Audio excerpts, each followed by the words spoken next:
राजा रानी की कहानियाँ। राजा और तोता की कहानी।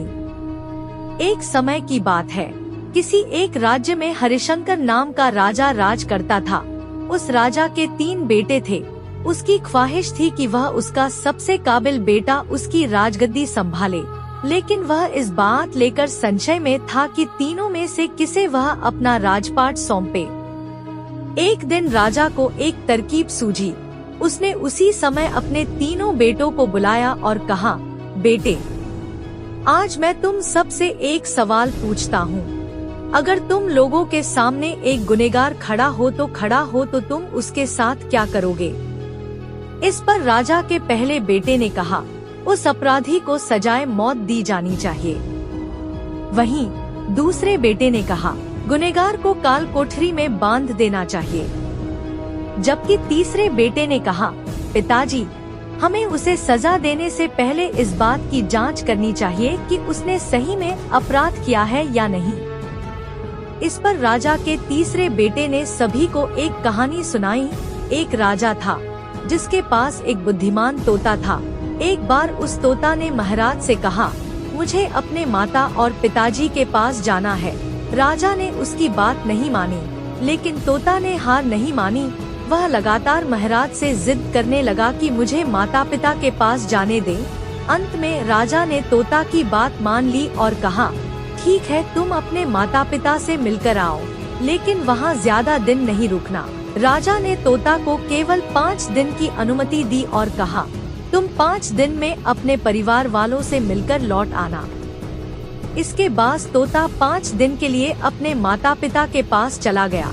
छठे दिन जब वह राजा के पास लौट रहा था तो उसने सोचा कि क्यों न वह महाराज के लिए कुछ उपहार ले लिया जाए। फिर वह पर्वत की ओर निकल पड़ा। दरअसल वह महाराज के लिए अमृत फल लेना चाहता था। वहां पहुंचते पहुंचते रात हो गई। तोता ने पर्वत पर पहुंचकर फल तो ले लिया, लेकिन रात हो जाने के कारण वह आगे नहीं बढ़ा और वहीं रुक गया। उस रात जब तोता सो रहा था तभी एक सांप वहां आया और उसने राजा के लिए गए अमृत फल को खाने लगा। सांप ने फल को खाया, इस कारण उस फल में जहर फैल गया था। हालांकि तोते को इस बात की भनक तक नहीं थी। अगली सुबह जब वह जगा तो फल लेकर महल की ओर चल पड़ा। कहानी में और आगे बढ़ने से पहले आप प्लीज चैनल को सब्सक्राइब कर दो। यदि यह वीडियो लड़की की होती तो सभी चैनल को सब्सक्राइब करते। आप सभी से हाथ जोड़कर विनती है कि आप प्लीज चैनल को सब्सक्राइब कर दो।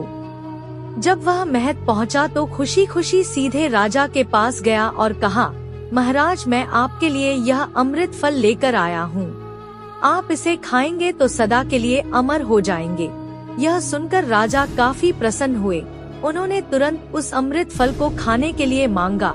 इस पर एक मंत्री ने कहा, जरा रुकिए महाराज, आप इस फल को बिना जांच किए कैसे खा सकते हैं? एक बार यह देख तो लीजिए कि तोता द्वारा लाया गया यह अमृत फल सही है या नहीं।